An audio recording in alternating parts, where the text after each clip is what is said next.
Today's Tips du Jour Mailbag question comes to us from Ecuador. Robert, I'm using your online course to build a classical guitar. I installed my bindings, but at the end of the guitar, the purflings didn't line up. Is there a way to fix this? Jesus in Ecuador.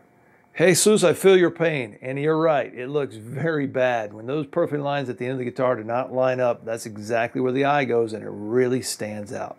Now, a few years ago, I was in Spain with Spanish luthier Paco Chorobo of Chorobo Guitars. We were filming the online flamenco guitar building course that we did together. And we had that problem during the course. And Paco showed me a really interesting way of fixing that. I'm going to pull that footage out and I'm going to use it here in this video, and hopefully that will give you some ideas. Here I have a slightly misaligned purfling.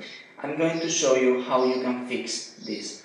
The first step is to allow some room to move the purfling here. So we need to remove wherever debris, glue residue here.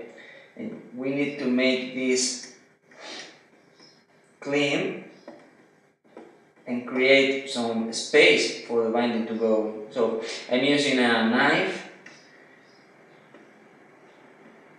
to very carefully remove everything here.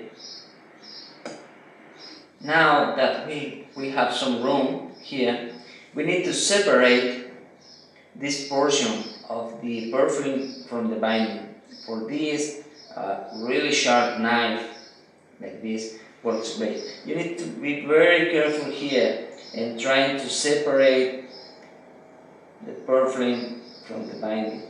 Very careful.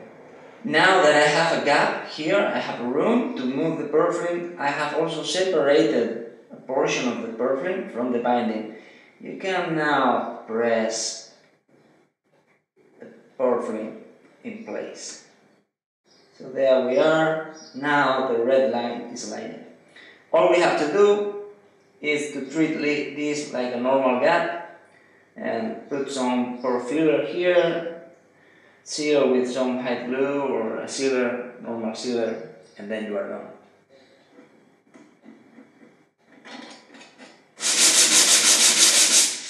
So there you have it.